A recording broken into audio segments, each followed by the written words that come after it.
We're going to take a look at Gliffy.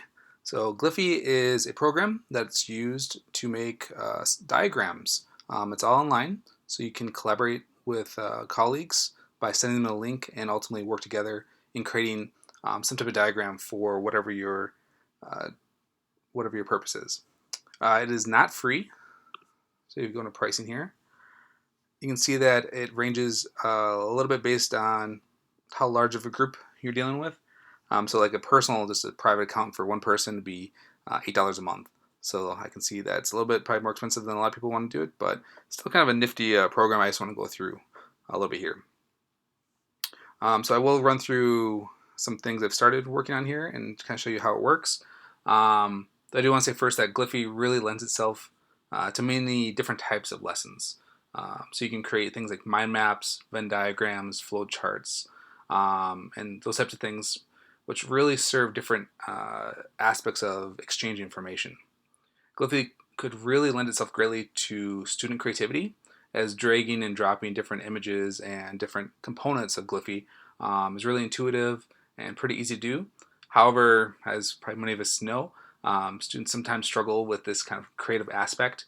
So I can more so see in myself having my students use templates to create diagrams. So you can actually use templates within Gliffy itself to kind of set up pre-made things.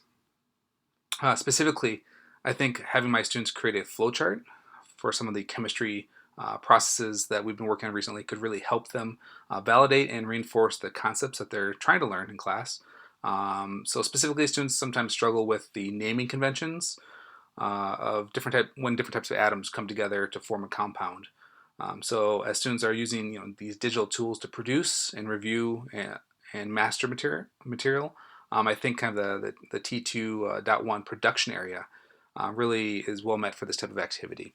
So you can see I already have started a little bit here. I was playing around with it a little bit. There's lots of different options for this.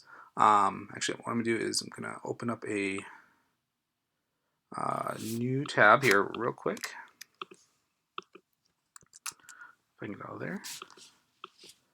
So what I'm going to do is actually duplicate this so you can see what it looks like when we go into a new, you can do here. Oops, not letting me. All right, there we go. All right, so we went to new editor. So again, there's lots of templates available in Gliffy. So right now I'm just on a 14-day free trial. So I think there's a pro version that you can upgrade to as well that probably includes even more templates. So you can see that I can kind of choose these basic diagram outlines, which basically what that does, it shows you the tools to use that are commonly used on the left-hand side here. Though if you go to template, though, you can actually see pre-made templates for all sorts of different content. So you can see that on here we have basic SWOT, basic product roadmap, basic UML, amongst many others. Venn diagrams, sometimes those can be a little bit tricky to make with having everything, all the circles evenly distributed and so on. So these are common ones, but if you have more specific needs, you can look through what's available to you. So again, if I could go to Venn diagrams, for example, you can see that they have just a simple 2, 3, 4. They also have ones that already have text in it, so you can just edit it. So again, this might be really nice for students or staff members, as they don't need to create everything by hand. However, again, if I go back to the one I started creating this one by hand, just to show you kind of how it works in general. So it works like a lot of the other common web-based sort of editors that we've dealt with in the past, the Google Suite and whatnot. So you can insert text, insert shapes. Again, it's very easy to drag and drop these in, just like this.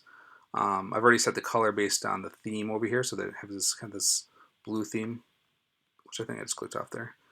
All right, and then to add text, for some of these, you can simply click on the shape, click on the A.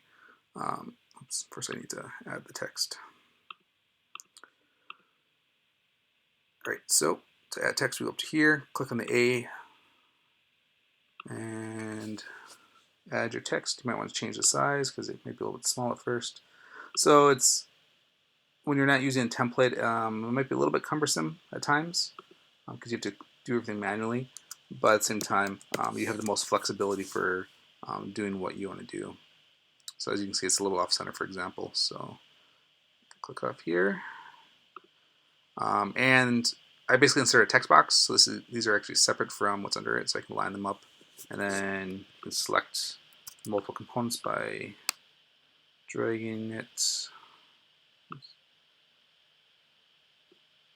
And then you could potentially group them up here, for example. Group them so now they are a single item, and you can move them around now jointly. All right, so I have a question. Is it ionic? Is the first atom a metal? So the idea is from there, you could add in arrows to indicate, the flow of the flow chart. So again, dragging and dropping, and then you can rotate these as well. Change the size, and you do all the the quick tools such as duplicating it so that you don't have to keep doing it over and over again. So this is kind of an example of how you would maybe have your students work collaboratively. Now, obviously, I don't know if multiple students can work on at the same time or not. I know something like WeVideo, for example, which is a different sort of Web 2.0 collaborative video editor.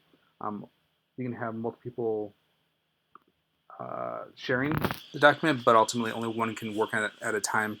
Otherwise, it comes into some conflict with like who's doing what at what time, and some programs don't like this. I think this one might be a little bit more flexible, just based on how simple it is. So just going through there, I'm not going to go much further beyond that for today, just because there's so many different options in here. You get the gist of it, though, is that you drag and drop these components in there. You can add text and color to them, change the size, and ultimately templates would probably be a good way to go for students or teachers that are maybe not as confident with their ability to be creative and build something out themselves. Obviously, for flowcharts, there's lots of other programs that could be used for flowcharts specifically. This was just something that came to mind when I first saw this based on what we're doing in my class right now. So there's lots of different opportunities and different things, different types of diagrams you could create. So thank you, and hope you enjoyed.